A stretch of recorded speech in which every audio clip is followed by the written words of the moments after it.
Okay, hello everyone.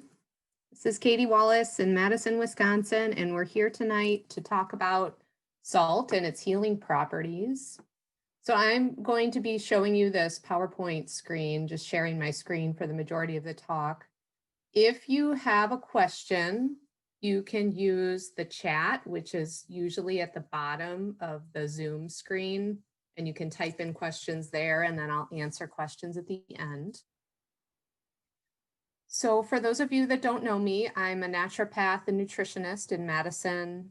And this talk tonight is given in partnership with the Willie Street Co-op. And I have a relationship with them. And one of the things I offer is these free talks, which now we're trying virtual. And the other thing I offer is community education nutrition. So they offer sessions at a reduced rate with me on a monthly basis. And I'll talk more about that at the end. So tonight we're going to talk about salt, one of my favorite topics, very misunderstood and very good for us. I want to preface this talk by saying that anything in this talk should not be taken as medical advice. I'm not a medical doctor, and I'm providing this information for health education only. So, okay, so here's our agenda.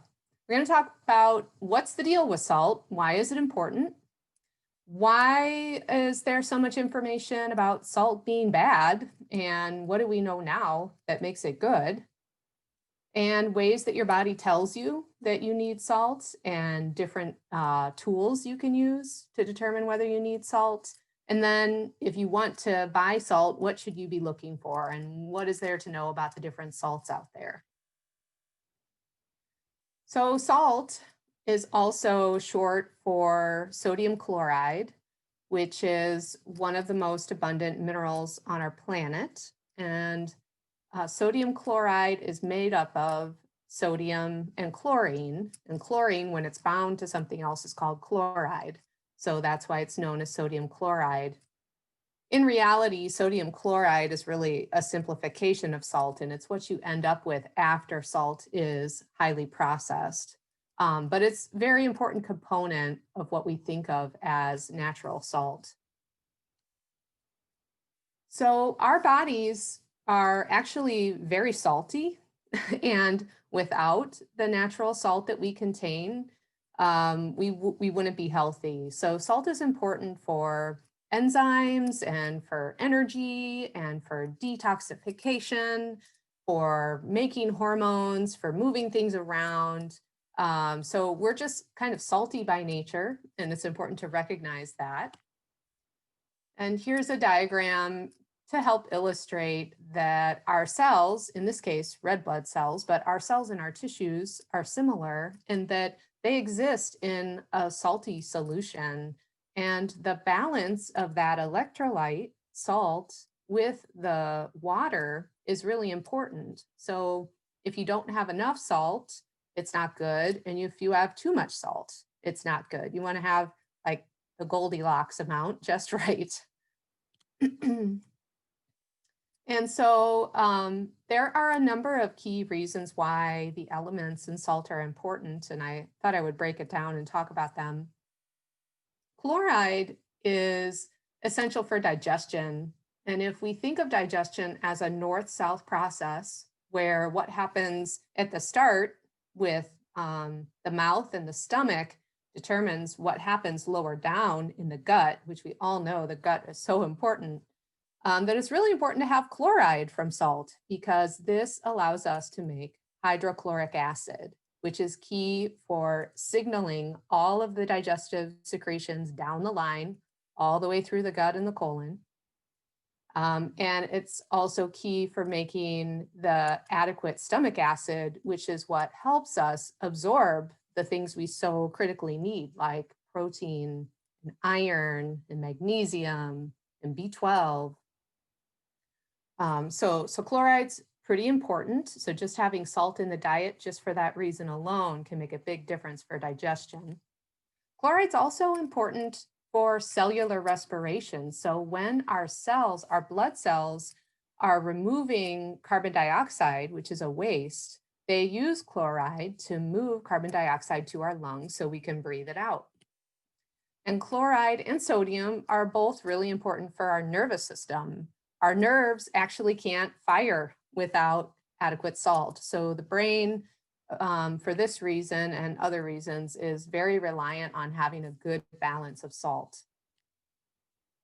Salt's also really important for our stress response, and it supports the glandular system, which includes the adrenals and the pituitary and the hypothalamus and the thyroid, all these glands that make these hormones that allow us to be resilient under stress. And we need have a fair amount of salt, it turns out, to have a strong stress response, like to have resilience in stress. And our kidneys are working constantly to keep sodium balanced. And when we're under stress, either extreme stress or prolonged stress, we actually pee out our sodium. And so that's very common as a stress response to see the body losing the salt that it had stored. And those people who restrict salt or just don't like salt or don't eat salt may tend to struggle with recovering from stress if they don't have a good storage of sodium in their body. So this slide is a reminder to tell you that one of the things you can do if you feel like you fall in that group, and a lot of us would probably say we do these days with how 2020 has been, one tip is to just take like a quarter or even a half teaspoon of salt and put it in some water, let it dissolve for a few minutes, stir it up and drink it. And this can help a lot if you struggle with fatigue, you feel like you're having a hard time recovering from stress. So the skin is, I just think this is an interesting tidbit, that the skin is one of the areas in the body that actually stores salt so that we have more of it during times of stress. And they've actually found this to be true in other animals and even insects, so that the more robust members of the animal population are able to store more salt in their skin so that they can respond better under stress. In lab animals, they found that rats who have more salt in their bodies have less stress hormones, meaning that's a good thing. Like when they're in a stressful situation, they're able to stay relaxed and they're able to have less social anxiety. And guess what? In people too. So this is a 2014 study involving 10,000 people. Researchers found a relationship between salt intake and depression. They found that the women who ate the most salt were less depressed than other women. And the same can be said about men's health, that men who have a higher sodium intake tend to do better, especially when it comes to sexual function. So men who restricted sodium in this study were found to have reduced sexual function. And the worst combination was when they were restricting salt in their diet and they were on a diuretic medication, like something you would use for high blood pressure. So salt is really important for the whole family, really. It's important for fertility and healthy pregnancy because the body needs healthy sodium stores. And it's also important for children to have adequate sodium. We actually know from studies that if the mother is on a salt-restricted diet and the fetus doesn't receive enough salt, that person will have higher salt cravings for life because of the salt deprivation. So there's been some interesting studies done on salt. So what kind of salt, how much salt are we really talking about here? Well, so an adult typically contains enough salt to fill 3 to 4 salt shakers. Like if we think about how much salt do you need in your whole body. And the amount of salt you might need to replace probably depends on your daily activity. Like if you're in a hot climate, you sweat a lot, you're athletic, maybe you're sweating for that reason. You could lose more salt. We lose salt through urine, blood, tears, semen. So it's important to replace the salt that we're losing just through daily activities. And what scientists have found is when they look at all populations around the globe for people who are left unrestricted. So these people are not told salt is good, salt is bad, nothing. They're just left unrestricted. They tend to take in 3,000 to 4,000 milligrams daily, which is 3 to 4 grams, which is just about 2 teaspoons of salt. So that seems to be an average or healthy, or maybe you could say natural amount of salt that people tend to gravitate to. So where did all this information about salt being bad for us come from? If it sounds like, most people would eat 2 teaspoons of salt and there's all these compelling reasons to eat salt. Well, it's a little complicated, of course, and, with a lot of other things related to diet in America, sometimes we've gotten the wrong idea about things until we know better. So there is evidence that some people have problems like high blood pressure because they're salt sensitive, although I'm going to explain shortly how it's actually not really a problem with salt. It's typically that people are on a poor diet and they don't have enough minerals to balance the sodium that they're taking in. But at any rate, there is some evidence that people who aren't eating a healthy diet and they eat a lot of salt potentially can have more fluid retention and high blood pressure. And then the leap was made that, if they have high blood pressure, they must be at higher risk for heart attack and stroke and death. Well, it turns out that's not true. And a number of studies have refuted this connection that the amount of salt, that too much salt is bad for your heart. It's actually the opposite. So here's an example of a meta-analysis. That's when they take studies and they look at, it's a study that looks at a lot of studies. And so they looked at several studies looking at over 6,000 people, and they found no evidence that cutting the salt intake actually reduces people's risk. In fact, what they found was that the salt restriction actually increased the risk of death for those who had heart problems. And the risk for heart disease was actually at least 50% higher for the low salt group than it was for the people that ate the most salt. And this is in the American Journal of Hypertension. So, this one study I quoted wasn't alone. This information is being supported all over the world. And so a few years ago in 2015, the guidelines for severe sodium restriction were actually lifted in America. Up until then, they were telling anybody with some kind of heart or health condition potentially related to heart health should be eating less than 1,500 milligrams, which is far below what people would naturally eat. However, unfortunately, the US government still kept the recommendation that people should restrict their sodium to less than about 2 grams a day, which is still too little, because remember I said people naturally tend to eat 3 to 4 grams a day, and we think that's more appropriate. But nevertheless, this was a concession that actually maybe severe sodium restriction's not a good idea. And so where does that leave us with talking about high blood pressure?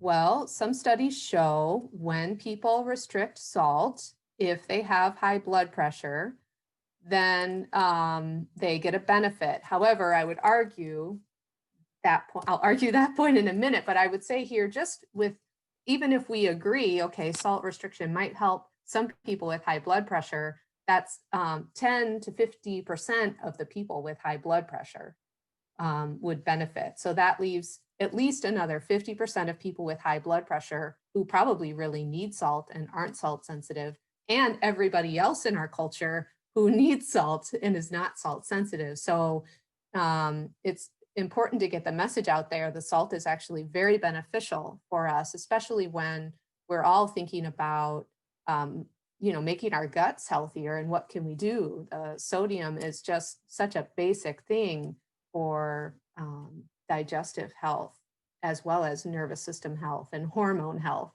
and helping us respond and recover from stress. But I guess I digressed. So here we are. When would salt cause hypertension? Well, okay, so let's look at these studies where they say salt might be causing high blood pressure.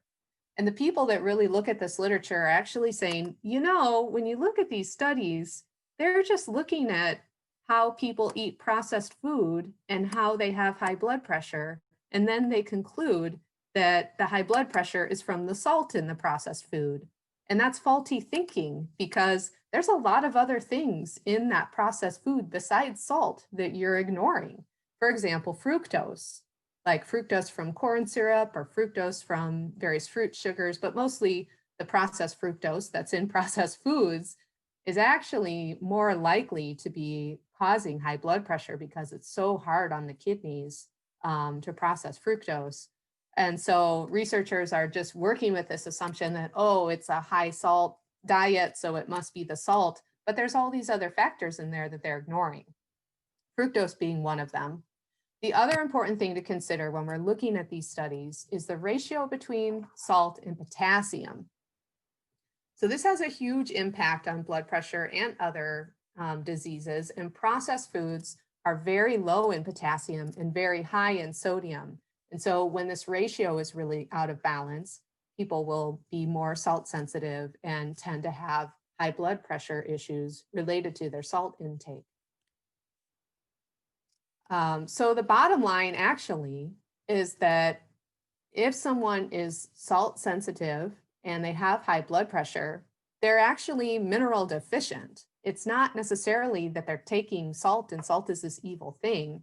It's that when you're on a poor diet, you aren't getting enough calcium, magnesium, and potassium. And then when you eat a lot of salt, oh my gosh, look, the salt makes your blood pressure go up.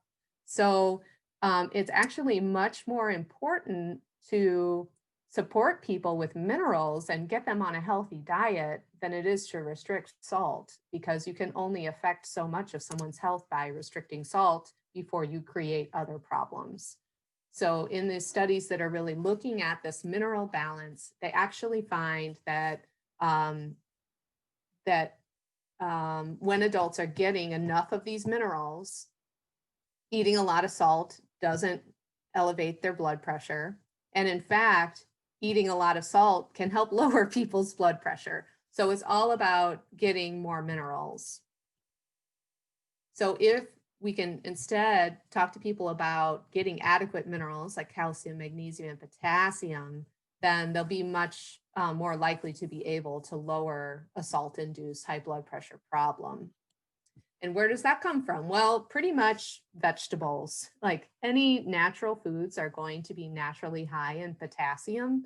And I have a lot of green vegetables pictured here, but a natural foods-based diet that has an emphasis on fresh produce will help provide adequate minerals to address someone who's salt sensitive. And I find too, especially getting people off sugar or fructose, processed foods containing sugars is really key to naturally balancing blood pressure issues. You can also get, besides eating those beautiful green vegetables, you can take supplements like magnesium. I take magnesium, it helps me sleep better at night.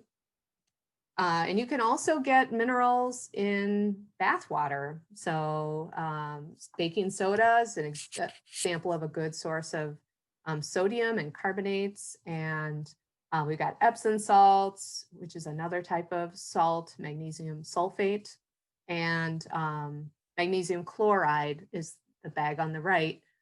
So you can make like a mineral bath and soak in it and absorb the minerals through your skin too. So there's many different ways to increase your mineral levels so that they're in balance. So salt is good for a number of things. I wanted to include a discussion here of how I use it with my family. This is my oldest daughter, Marion, and this is our salt dish. And we use the salt dish. I use it with my kids as a remedy for a lot of issues. So if they would complain about a sore throat, I'd say, go take some salt, right? Because we all know gargling with salt or putting some salt in your mouth or at the back of the throat helps because it's naturally antimicrobial and it helps alleviate pain.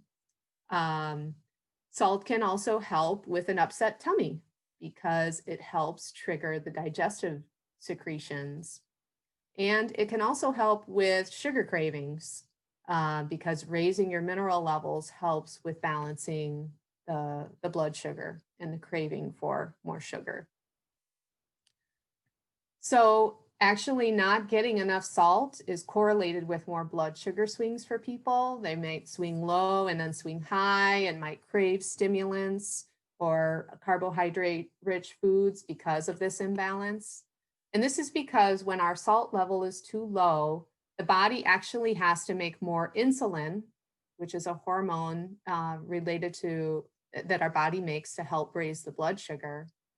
And when we make more insulin, it can lead to something called insulin resistance, which then contributes to blood sugar control. So we find ourselves perhaps swinging from hypoglycemic state where we're hangry to a hyperglycemic state where we're falling asleep or having a lot of sugar cravings after a meal.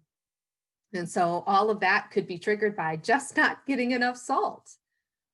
So, you know, when we're talking about a population of Americans, we want to overall help people with reducing their insulin resistance and reducing the likelihood of developing diabetes and having problems with obesity. Then having them have a healthy amount of salt is actually a really good thing and helps with correcting some of those problems. Other benefits of salt, here's Marion again, include great hair. So salt, if it's natural, includes a lot of trace minerals. If it hasn't been processed too much into table salt, it'll have a high value with trace minerals. And it also helps with the digestion of protein because it's stimulating the hydrochloric acid. And it also helps with the hormone balance, such as thyroid hormone. And you can use salt because it's so helpful for the digestive secretions. You can use it if there's gas and bloating. And you can also use it if there's something out of balance in the gut biome, like SIBO, which is small intestinal bacterial overgrowth. So when you have bacteria in the small intestine where they shouldn't be, or even something like a yeast, like Candida, the salt is a natural antimicrobial. It can actually be a really good solution for chronic yeast situations. I learned about salt because I had this issue after I had my children, which I think is common for a lot of women. My body became very yeasty. And I had that tendency when I was young in my 20s and was first introduced to natural health. But then I found I had fungal problems again as my chemistry changed after I had my kids. And I, for years, tried all these different antimicrobials and special Candida diet. And I went to every health practitioner in the Madison area that I knew. And I was really frustrated because none of them really seemed to resolve my issue. And I finally found a doctor who was like a Candida expert, and I consulted with him long distance. He was in California, and he looked at all my blood work and stuff and said, "Oh, your sodium's low." And I was like, wow, this is so cool. Something so simple could help me resolve this long-term Candida problem. Okay, I'll try this. And it ended up working for me. I didn't take any antifungals. I said goodbye to all the antimicrobial herbs that I was kind of living on, and just started eating a lot more salt. And the salt acts like a natural antifungal, and it helps strengthen all of the digestive secretions so that you don't have these decomposers in your system. And on a cellular level, right? Because salt helps with making things more salty in your body. It helps with the osmosis of nutrients in and waste out. So overall, the cells are more vital, and your body uses salt to make thyroid hormones. So all of your cells are getting vital things like thyroid hormone and cortisol, and it just overall helps with the body in those many ways, as well as help with acidity and alkalinizing. So there's so many uses for salt. It's also a natural antihistamine. And I've heard old naturopaths talk about, and I've found this to be true. If you are allergic and have a lot of problems with histamine, that salt is like nature's antihistamine. So like, let's say you're having a sneezing fit, you can just take a pinch of salt and stick it on the end of your tongue.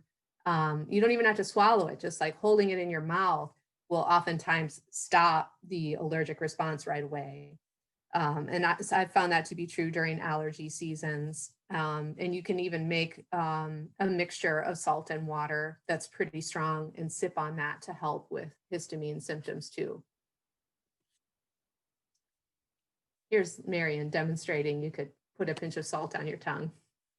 So like I said, the sodium and the chloride are critical for making thyroid hormone, and you can use that trick where you put the salt in the water, like half a teaspoon of salt in the water, if you're prone to brain fog or other thyroid or adrenal issues. It can be a quick pick-me-up if you're finding yourself fatigued. Salt also can help with irregularity in the stools. So if someone has loose stools, I've seen the appropriate use of salt help with resolving that. I would want to see someone's blood test, and we'll talk about how to do that in a minute. It's also a great remedy for constipation. So just putting about a teaspoon of salt in a couple of cups of warm water and drinking that first thing in the morning helps stimulate the stomach and the liver gallbladder, which is what regulates a bowel movement. So it's a very safe alternative to using laxatives for the bowel. So hopefully I've convinced you to be a more avid salt eater, or at least look into it. How would you do that? Well, one of the things you can go by is your blood pressure. So if you have high blood pressure and you're wondering about how much salt you might need, I would look at your blood test, because it's hard to know if you're going to need more salt if you have high blood pressure, because you could be salt sensitive, or you could need more salt. So you can go by that blood test. If you find that you are salt sensitive, you already know that, then my advice would be to eat more green vegetables and consider taking a multi-mineral supplement to help you overcome that salt sensitivity. For someone with low blood pressure, like let's say your blood pressure is around 100/70, you want to actually have an ideal blood pressure of 115/75. So if your blood pressure is low, I would suggest adding a teaspoon of salt 3 times daily and increase the amount of salt as needed until your blood pressure is 115/75. So that might sound like a lot of salt, especially if you're somebody who's not used to salting at all. So you can start slowly. When I was telling you about my story, and I'm one of these people who has low blood pressure. I've always been like that. And then I learned it's not actually that great. And I feel much better when I work to get my blood pressure higher.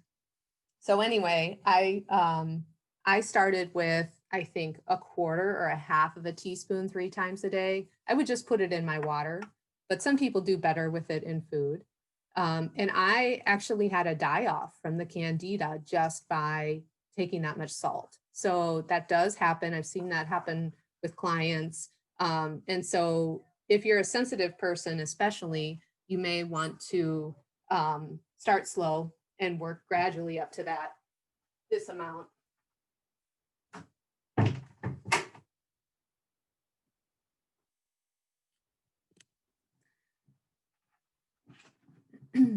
So Salt is really helpful. Having good electrolyte levels is helpful for exercise. And a lot of people aren't aware that they actually need to take a lot more salt when they're active. So if you're active in our upcoming winter season, you might want to consider a half a teaspoon of salt before exercise, such as shoveling, and every hour thereafter. So that's about the amount you'd need if it wasn't very hot. If it's really hot, like it's the summer and you're out and you're active, then the average person actually needs 1 to 2 teaspoons of salt before the exercise and every hour thereafter that they're exercising.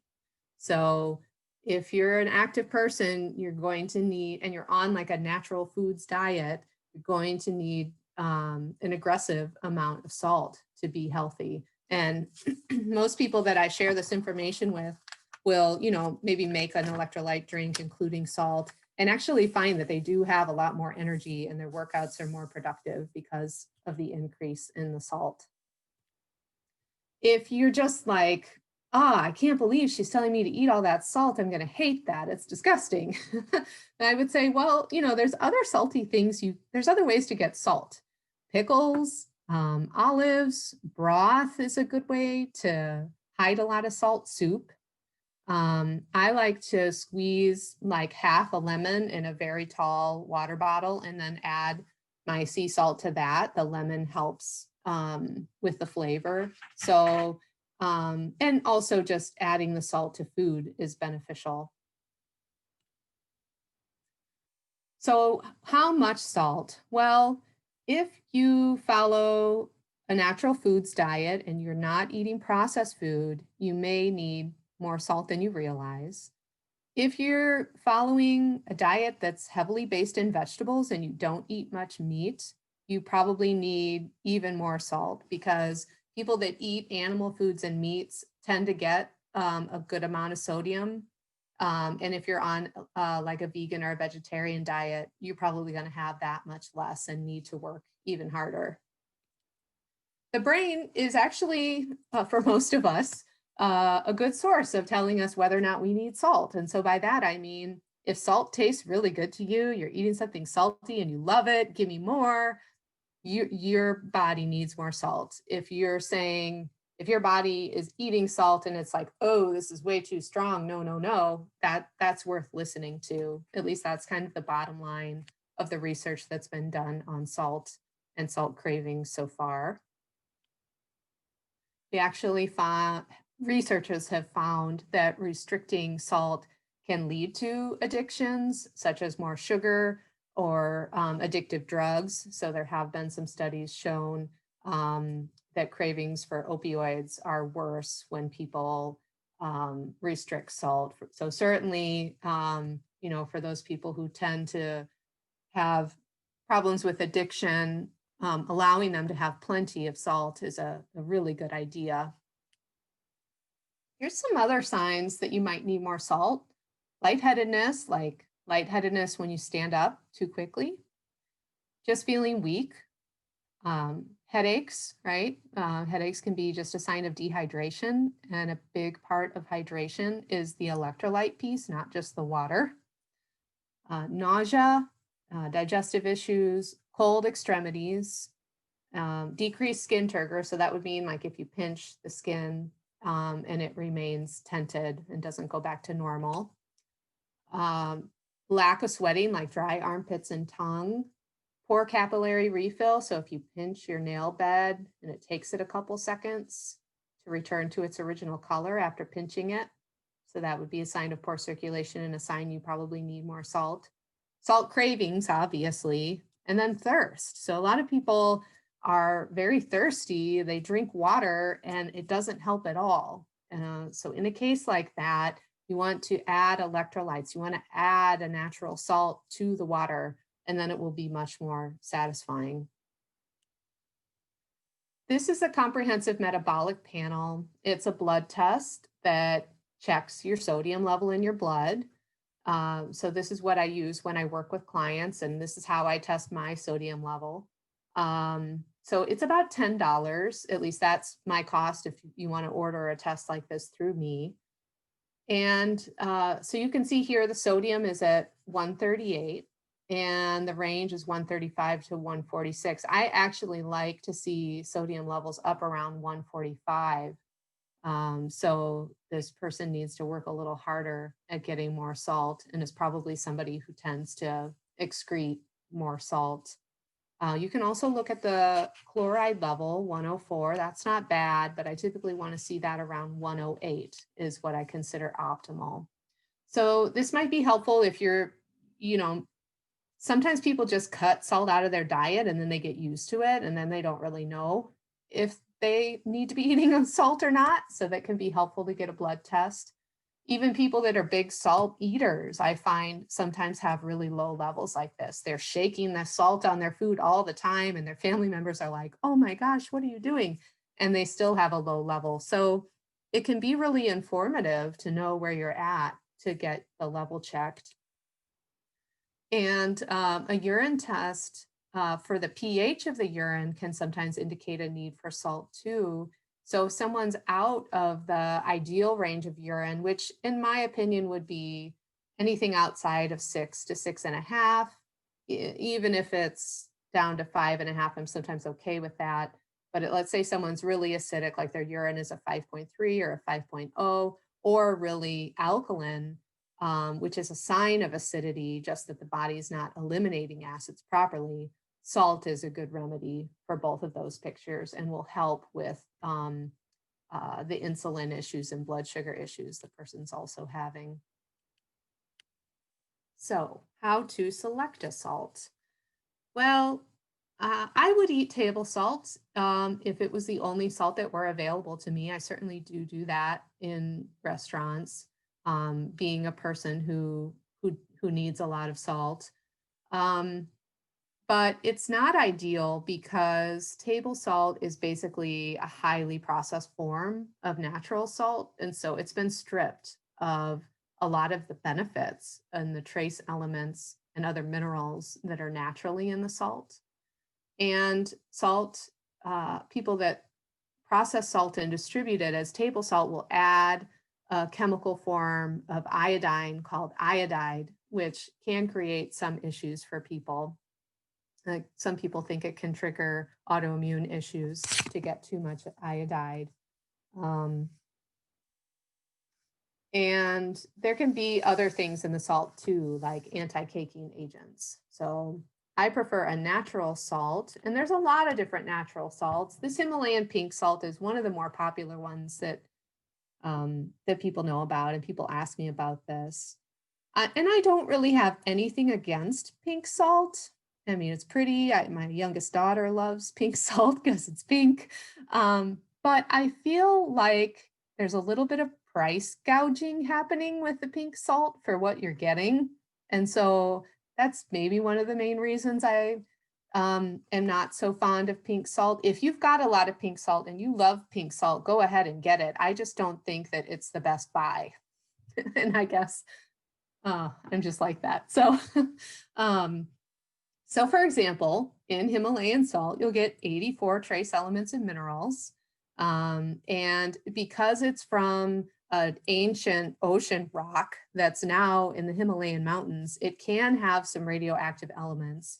Although in reality, they're at concentrations so low, I'm not sure that they're really presenting a risk to anyone.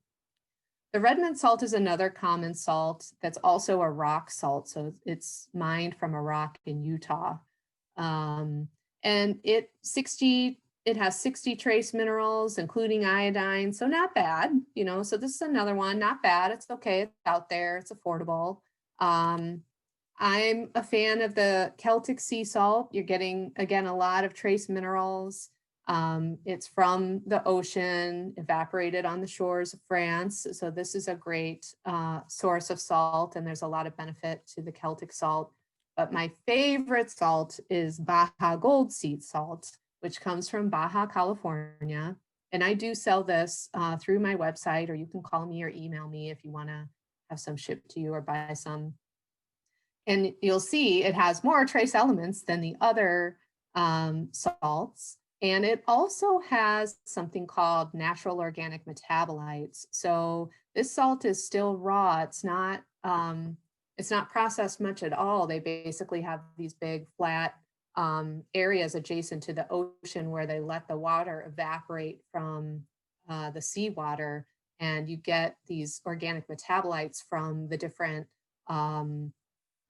microalgae, for example. So you just get a lot of other elements and minerals and metabolites in this salt, and it's cheaper than the pink salt. So those are some of the reasons why why I like it.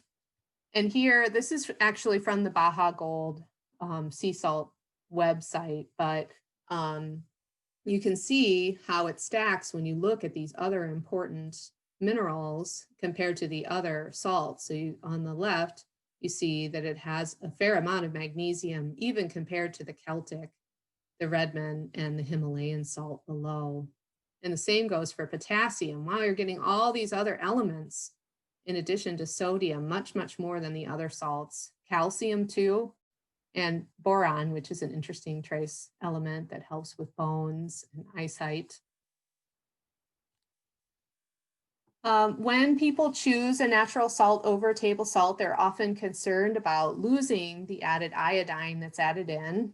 So if that applies to you, if you want to make sure you're getting a healthy amount of iodine, then eating food from the ocean is a very natural way of getting good iodine.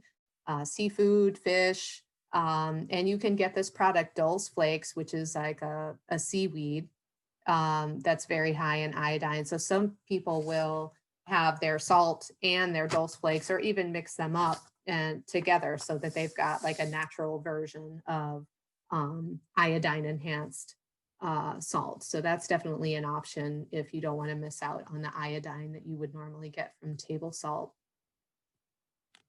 Here's a couple of books that I used in preparation for this presentation. And to summarize,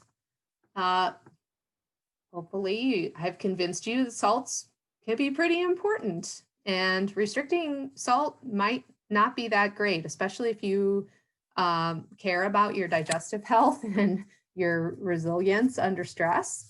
And wanting to keep that blood sugar balance, salt can be a pretty important thing. If you have high blood pressure and think you're sensitive to salt, then increasing your other minerals may be actually more helpful in resolving your high blood pressure than reducing salt. You should eat natural salt to taste, adding it to your meals, and the brain has a natural way of regulating the salt need. So a lot of food will taste better when you really need the salt. You can always get your levels checked. Whoops. And what was the last one here?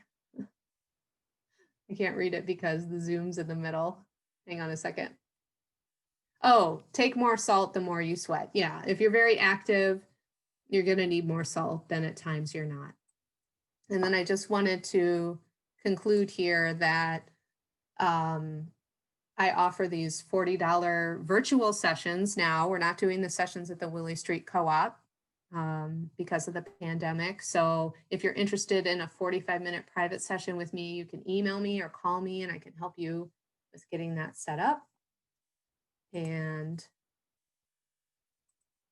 that's my presentation. I think there were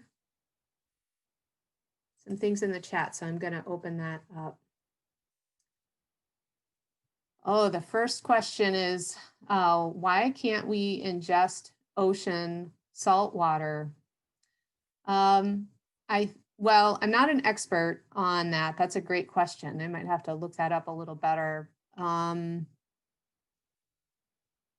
think that the ocean water is too salty and potentially just not clean.